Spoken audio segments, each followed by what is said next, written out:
نثار تیری چگل پگل پر ہزاروں عید ربیع الاول، نثار تیری چگل پگل پر ہزاروں عید ربیع الاول، سوائے ابلیس کے۔ اللہ تعالی ہماری مال و دولت میں ان غریبوں کا بھی حق رکھتا ہے، ان محتاجوں کا بھی حق ہوتا ہے، ان تنگدستوں کا بھی حق ہوتا ہے۔ کل قیامت کے دن اللہ تعالیٰ پوچھے گا کہ جو مال میں نے تجھے دیا تھا اس میں تیرے خاندان کے غریبوں کا بھی حق تھا، اس میں تیرے خاندان کے محتاجوں کا بھی حق تھا، تیرے پڑوس میں جو بھوکے تھے ان کا بھی حق تھا۔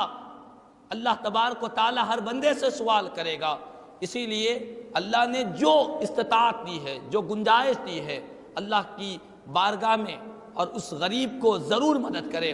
حدیث پاک میں نبی کریم صلی اللہ تعالیٰ علیہ وسلم کی بارگاہ کے سامنے ایک شخص گزرا۔ آقا کریم صلی اللہ علیہ وسلم نے فرمایا ما رأیک فی ھذا، صحابہ کرام سے فرمایا کہ اے صحابہ یہ شخص جو گزر رہا ہے اس کے بارے میں تمہاری کیا رائے ہے، تم اس کے بارے میں کیا سوچتے ہو؟ تو صحابہ کرام رضوان اللہ تعالیٰ علیہم اجمعین نے عرض کیا کہ حضور یہ جو شخص گزر رہا ہے یہ بہت ہی مالدار آدمی ہے، دولت مند آدمی ہے، معاشرے کے مالدار طبقوں میں اس کا شمار ہوتا ہے۔ آقا اس کا معاملہ یہ ہے کہ اگر انہیں کسی سے نکاح کا پیغام بھیجے گا، کسی کے لیے نکاح کا پیغام بھیجے گا تو ضرور اس سے نکاح کیا جائے گا۔ کسی معاملے میں یہ سفارش کرے کسی کی تو اس کی سفارش کو قبول کیا جائے گا، کیونکہ یہ مالدار آدمی ہے۔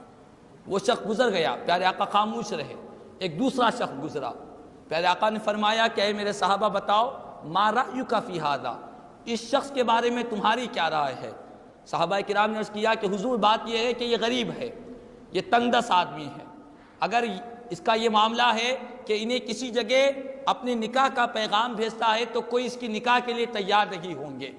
اور اگر یہ کسی معاملے میں کسی کی سفارش کرتا ہے لوگ اس کی سفارش بھی نہیں سنیں گے، کیونکہ یہ معاشرے کا غریب آدمی ہے۔ پیارے آقا نے فرمایا اے میرے صحابہ یاد رکھ لو،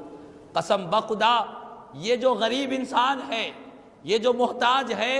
دنیا والے اس سے نکاح کرنے کو پسند نہیں کریں گے، اس کی سفارش کو قبول نہیں کریں گے، لیکن اللہ کے پاس اس کا مقام و مرتبہ اس مالدار سے کئی گنا بڑھ کر زمین بھر کر،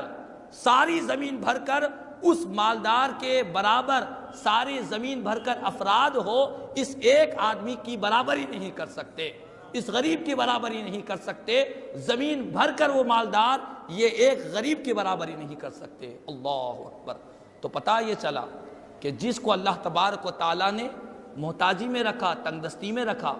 فقر و فاقے میں رکھا، مسکینی میں رکھا، اس کا رتبہ، اس کا مقام اللہ تعالیٰ کے نزدیک بہت اونچا ہوتا ہے۔ اسی لیے پیارے آقا فرماتے ہیں کہ لوگوں اپنے معاشرے کے